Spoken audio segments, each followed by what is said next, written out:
Bismillahirrahmanirrahim. In this video, we will start the renal system. In the renal system, angiotensin, aldosterone system, and the hormones acting on the kidney. We will discuss this. And first of all, आपको पता होना चाहिए angiotensin का role क्या है, ठीक है। अब जैसे ही ब्लड प्रेशर कम होगा, ब्लड वॉल्यूम कम होगा, क्या होता है, ये सिस्टम एक्टिवेट हो जाता है। ये क्या करता है, आपके ब्लड वॉल्यूम और ब्लड प्रेशर को मेंटेन करता है, रिस्पॉन्ड करता है to the low volume state, और ताकि किडनी के फंक्शन को प्रिजर्व किया जा सके। फॉर एग्जांपल, अगर एक पेशेंट है, एथलीट, अब स्वेटिंग हो रही है उसकी, ठीक है, तो उसको कौन रिस्टोर करता है, ब्लड वॉल्यूम को, एंजियोटेंसिन सिस्टम। अगर ब्लड लॉस होगा तो ब्लड वॉल्यूम को रिस्टोर करने का, क्योंकि किडनी के फंक्शन को प्रिजर्व रखना है ना, इसलिए। अब एंजियोटेंसिन सिस्टम के अंदर जक्स्ट्राग्लोमेरुलर अपरेटस होता है। इसके दो सेल्स होते हैं, जक्स्ट्राग्लोमेरुलर सेल्स और मैकुलर डेंसा। जक्स्ट्राग्लोमेरुलर क्या करता है, ये कहाँ पे, ये मॉडिफाइड स्मूथ मसल सेल्स होते हैं जो कि एफरेंट में प्रेजेंट होते हैं, note the efferent, it's important MCQs. और ये क्या करते हैं, रेनिल रिलीज करते हैं। मैकुलर डेंसा जो है, ये डिस्टल कन्वोल्यूटेड ट्यूब्यूल्स में होते हैं। ये क्या करते हैं, ये NaCl सेंसर होते हैं। Okay, so it's the stimulus for the renal release.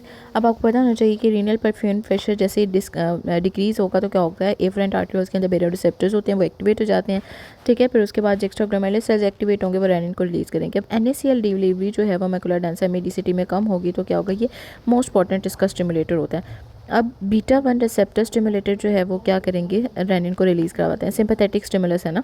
उसके बाद जैसे ही वेंट्रिकल मैकेनो रिसेप्टर या फिर स्ट्रेच जो है वो कम होगा तो क्या होता है, इसकी वजह से ब्लड वॉल्यूम कम होगा, ब्लड वॉल्यूम कम होगा तो रेनिन ज़्यादा होगा, और ANP और BNP जो है वो डिक्रीज़ हो जाते हैं, ठीक है। अब रेनिन एंजियोटेंसिन के इनहिबिटर्स आपने याद रखना है, एंजियोटेंसिन 2 है, बीटा ब्लॉकर्स होते हैं, और ANP BNP मोस्ट इंपॉर्टेंट, इसके अंदर ANP और BNP होता है।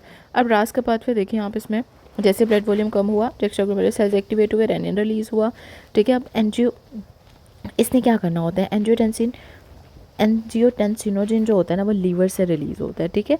एंजियोटेंसिनोजिन क्या करता है कि ये 1 को 2 के अंदर कन्वर्ट कर देता है। अब इसमें एंजाइम जो होता है वो ACE आता है, ठीक है, एंजियोटेंसिन कन्वर्टिंग एंजाइम, जो कि रिलीज़ होता है फ्रॉम योर लंग्स। अब एंजियोटेंसिन 2 जो है, इसकी क्या क्या फंक्शन होती है, अब हम इसको देखते हैं दोबारा से। देखो, सबसे पहले लीवर है, लीवर से एंजियोटेंसिनोजिन रिलीज़ हुआ, एंजियोटेंसिनोजिन को एंजियोटेंसिन में कन्वर्ट करने के लिए रेनिन रिक्वायर है। 1 को 2 में करने के लिए लंग से जो ACE रिलीज़ होगा वो उसको एक्टिवेट करेगा। एंजियोटेंसिन 2 क्या करता है, एंजियोटेंसिन 2 जो है वो वेजोकंस्ट्रिक्शन करता है, ठीक है। अब एंजियोटेंसिन 2 एड्रीनल पे एक्टिवेट करेगा, एल्डोस्टेरोन रिलीज करता है जो कि रीअब्जॉर्ब करेगा सोडियम क्लोराइड और वाटर को। इसको आपने अच्छे से याद रखना है। अभी इसको अच्छे से समझते हैं कि आपके लाइफ टाइम काम आएगा, ठीक है। अब फंक्शन ऑफ द एंजियोटेंसिन 2 की बात करते हैं। देखा कि ये क्या करते हैं, वेजोकंस्ट्रिक्शन करते हैं। अब जैसे ब्लड वॉल्यूम कम हुआ, ब्लड प्रेशर कम हुआ, रेनिन एक्टिवेट हुआ, उसने क्या किया, एंजियोटेंसिनोजिन को किस में कन्वर्ट कर दिया, 1 के अंदर, 1 को 2 में कन्वर्ट करेगा ACE, ओके। सो एंजियोटेंसिन 2 देखें, इसके अंदर ये क्या करता है, इट मीडिएटेड वेजोकंस्ट्रिक्शन करता है। जब वेजोकंस्ट्रिक्शन होगी तो ब्लड प्रेशर ज़्यादा हो जाएगा, ठीक है। तो रेनिन जो है वो ब्लड प्रेशर को इंक्रीज़ करेगा, किसके थ्रू, एंजियोटेंसिन 2 के थ्रू, ओके। और आपने याद रखना है कि ये कैसे एक्टिवेट होते हैं, DQ कपल इनऑसिटोल ट्राइफॉस्फेट सिस्टम के थ्रू।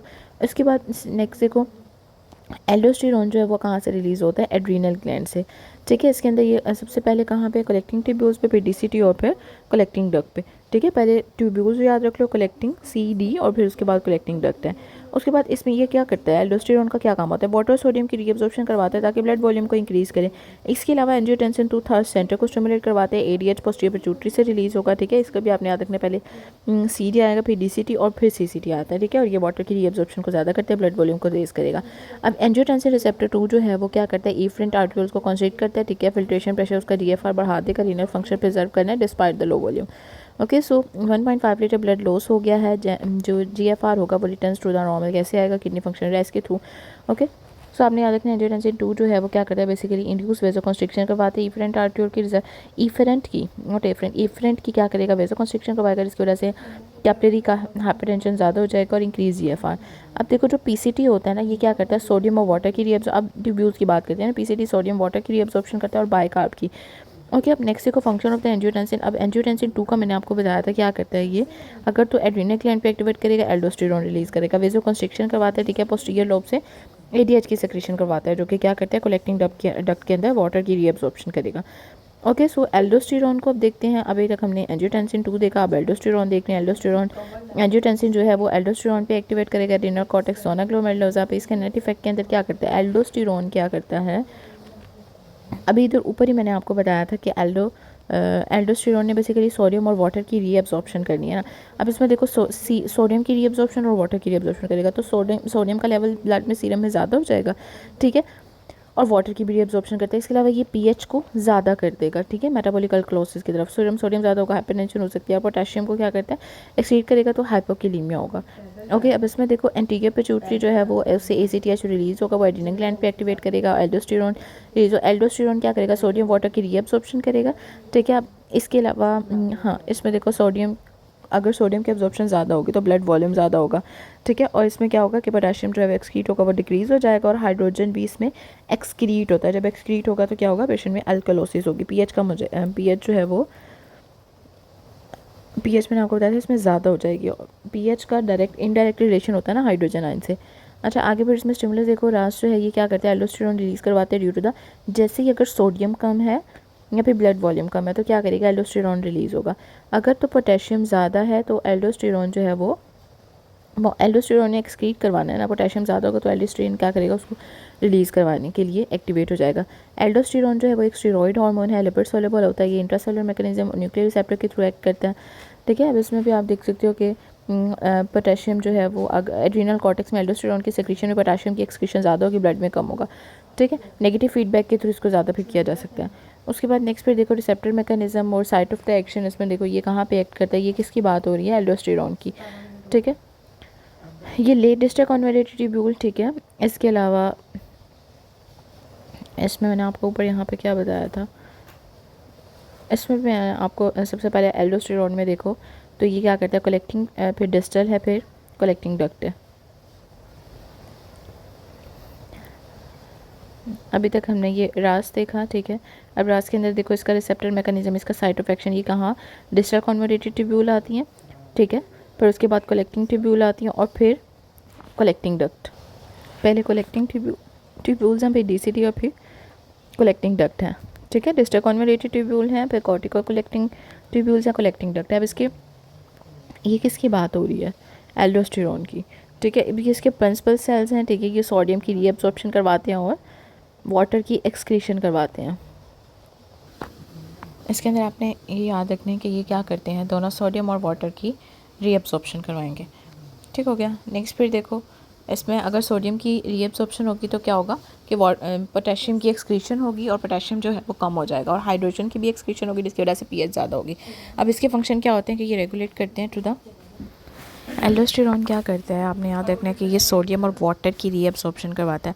सोडियम की रीअब्जॉर्प्शन करवाएगा, सोडियम ज़्यादा हो जाएगा, ब्लड वॉल्यूम इंक्रीज़ हो जाएगा। पोटेशियम की एक्सक्रीशन करवाता है, वो डिक्रीज़ हो जाएगा। हाइड्रोजन की भी एक्सक्रीशन करवाता है जिसकी वजह से बॉडी में अल्कलोसिस हो जाएगी। अब इसका स्टिमुलस क्या होता है, अब देखो जैसे ही सोडियम जो है वो कम होगा ना, सोडियम बॉडी में कम हो गया या ब्लड वॉल्यूम कम होगा, एल्डोस्टेरोन रिलीज़ होना स्टार्ट हो जाएगा। पोटेशियम ज़्यादा तो भी एल्डोस्टेरोन रिलीज़ होगा, ठीक है। एल्डोस्टेरोन मैंने आपको बताया था कि ये स्टेरॉइड स्टिमुलेटर है, ठीक है। सॉरी मैंने फिर पीछे से स्टार्ट कर दिया था, वीडियो पॉज हुई थी। इसमें देखो इसके साइड ऑफ एक्शन जो है वो डिस्टल कन्वर्टेड ट्यूब्यूल्स पे एक्ट करता है, कॉर्टिकल कलेक्टिंग डक्ट पे और कॉर्टिकल कलेक्टिंग डक्ट पे। अब इसमें दो सेल्स होते हैं, प्रिंसिपल हैं और इंटरकलेटेड है। प्रिंसिपल सेल्स क्या करवाते हैं, सोडियम की एब्जॉर्प्शन और पोटेशियम की एक्सक्रीशन, और अल्फा इंटरकलेटेड क्या करवाते हैं, हाइड्रोजन की एक्सक्रीशन करवाएंगे। अब इसका फंक्शन क्या होता है, ये सोडियम कंटेंट और एक्सेस वाले वॉल्यूम को रेगुलेट करता है, respond to the low volume. What happens in the renal artery stenosis, अगर रीनल आर्टरी की स्टेनोसिस हो गई है तो क्या होगा।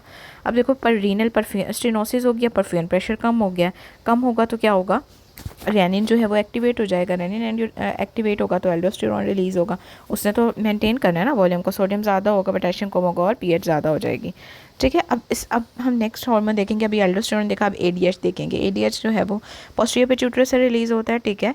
इसका क्या काम होता है, वाटर की एब्जॉर्प्शन को ज़्यादा कर देगा, ठीक है, जिसकी वजह से कंसनट्रेटेड यूरिन आएगा। अब इसमें मेंटेन इसने क्या करना है, सीरम की ऑस्मोलैरिटी को मेंटेन करना है ना। कंसनट्रेटेड यूरिन है तो फिर यूरिन की ऑस्मोलैरिटी जो है वो, कंसनट्रेटेड यूरिन होगा तो यूरिन की ऑस्मोलैरिटी जो है वो बढ़ जाएगी, ठीक है। तो आपने याद रखना है कि सीरम की ऑस्मोलैरिटी को कम करेगा, जो चीज़ कंसनट्रेटेड है उसकी ऑस्मोलैरिटी ज़्यादा हो जाएगी। अब इसमें देखो सीरम की ऑस्मोलैरिटी जो है वो ज़्यादा होगी, ये सब मोस्ट इंपॉर्टेंट स्टिमुलेटर है कि ये एक्टिवेट होकर उसे कम करेगा ना, वॉल्यूम को करना है उसने मेंटेन, ठीक है। अब हाइपोथैलेमस से एडीएच रिलीज़ हुआ, posterior lobe of the pituitary से इसने क्या किया, वाटर की एब्जॉर्प्शन की from the distal end the collecting tubule. अब इसका साइट ऑफ एक्शन देखो, ये कहाँ पे, कलेक्टिंग डक्ट पे, ठीक है। फिर उसके बाद डीसीटी है और फिर कलेक्टिंग ट्यूब्यूल्स हैं, ओके। सो इसका मैकेनिज्म क्या होता है, जी प्रोटीन कपर रिसेप्टर हैं जो कि एडिनाइलेट साइक्लेज को एक्टिवेट करते हैं, साइक्लिक एमपी जो है वो इंक्रीज़ हो जाएगा, ठीक है। अब इसमें याद रखो कि एक्वापोरेंट चैनल्स होते हैं कहाँ पे, ल्यूमिनल साइड्स पे, जो कि क्या करते हैं, वाटर की एब्जॉर्प्शन को बढ़ा देंगे। फंक्शन इसका क्या होता है, कंसनट्रेटेड यूरिन आएगा और इस सीरम की ऑस्मोलैलिटी को मेंटेन करते हैं। ओके, सो इसमें मैंने आपको बताया था कि पॉरेन चैनल्स होते हैं ऑन द ल्यूमिनल साइड। अब नेक्स्ट आ जो ANP BNP, ये कहाँ से रिलीज़ होता है, ANP एट्रियल है और BNP जो है वो वेंट्रिकल से। इसका स्टिमुलस ये होगा कि जैसे ही ब्लड का वॉल्यूम जो है वो ज़्यादा होगा, एट्रिया वेंट्रिकल स्ट्रेच करेंगे, ANP BNP रिलीज़ होना स्टार्ट हो जाएंगे। इसका मेन फंक्शन ये होता है कि इसने रास को और ADH रिलीज़ दोनों को इनहिबिट कर देना होता है ताकि ब्लड वॉल्यूम कम हो, ठीक है। और ये एफेरेंट आर्ट्रियोल की वेजो डायलिटेशन कर देता है ताकि GFR ज़्यादा हो जाए। अगर तो water and the sodium loss in the urine, maximum sodium absorption किसके थ्रू होती है, एल्डोस्टेरोन के थ्रू, ठीक है। नेक्स्ट अब इसमें हम MCQs डिस्कस करते हैं। मोस्ट इंपॉर्टेंट इनहिबिटर जो है वो कौन सा होता है, मैंने आपको बताया था एंजियोटेंसिन 2 है, ठीक है। ANP और BNP, ANP BNP जो है वो ज़्यादा मोस्ट इंपॉर्टेंट होते हैं। मोस्ट इंपॉर्टेंट स्टिमुलेटर क्या होता है, जब भी क्या होगा कि decrease NaCl delivery to the macula densa, तो ये एक्टिवेट हो जाएगा। रेनिन कहाँ से ओरिजिनेट होता है, फ्रॉम द एक्स्ट्राग्लोमेरुलर, ठीक है। इनहिबिटर्स इसके ANP BNP हैं। सोर्स ऑफ द AC, अब एंजियोटेंसिन कन्वर्टिंग कहाँ से, लंग से रिलीज होता है, पल्मोनरी एंडोथेलियल सेल से। हार्मोन्स कॉजिंग द वेस्कुलर वेजोकंस्ट्रिक्शन, तो एंजियोटेंसिन 2 मैंने आपको बताया था, ठीक है। और ADH ऑल्सो कॉजेज द, और इसमें V1 रिसेप्टर्स होते हैं, V2 जो है वो कलेक्टिंग डक्ट पैक करेंगे, एक्वा पॉलिन चैनल एक्टिवेट हो जाएगा, तो वाटर की एब्जॉर्प्शन बढ़ जाएगी। अब थर्ड सेंटर किससे स्टिमुलेट होता है, बाय द A2 एंजियोटेंसिन 2 और द ADH, ठीक है। अब एल्डोस्टेरोन का साइट ऑफ एक्शन मैंने आपको बताया था। एल्डोस्टेरोन में आप ऐसे याद रखो कि इसमें CCT है, फिर DCT और फिर CD आएगा, और ADH में CD है, फिर DCT है और फिर CD, इसके अंदर ऑपोजिट चलेगा, ठीक है। Hormones with the greatest male to हाँ mole to mole absorption of the sodium, इसमें एल्डोस्टेरोन आता है। सोडियम की एब्जॉर्प्शन जो एल्डोस्टेरोन ज़्यादा करते हैं। हार्मोन डेट डिक्रीज जो ब्लड वॉल्यूम को कम करेगा वो है ANP BNP, ठीक है। What happens in the aldosterone की सेक्रेशन ज़्यादा होगी तो क्या होगा, सोडियम को एब्जॉर्ब करेगा ना, पोटेशियम की एक्सक्रीशन होगी और पीएच जो है वो ज़्यादा हो जाती है। Effect of the potassium aldosterone क्या होगा, अगर पोटेशियम एल्डोस्टेरोन पे पोटेशियम का इफेक्ट क्या होगा कि पोटेशियम जो है वो मोस्ट इंपॉर्टेंट स्टिमुलेटर होता है, और फिर एल्डोस्टेरोन का जो रिलीज़ है वो डिक्रीज़ हो जाएगा अगर तो पोटेशियम ज़्यादा, क्योंकि उसने तो एक्सक्रीट करवाना है ना। How the renin cause the increase blood pressure, renin क्या करते हैं, एंजियोटेंसिन 2 के थ्रू करेगा। Heavy exercise in the athletes, इसमें ये भी एंजियोटेंसिन सिस्टम एक्टिवेट हो जाएगा। But happens in the renal artery stenosis के अंदर क्या होगा, इफेक्ट ऑन द रेनिन, इसमें रेनिन एक्टिवेट ज़्यादा होगा, एंजियोटेंसिन 2 ज़्यादा होगा, सोडियम ज़्यादा होगा, पोटेशियम कम होगा और पीएच ज़्यादा होगी। Site of the effect causing the rennin release जो कि एक्स्ट्राग्लोमेरुलर से होगी।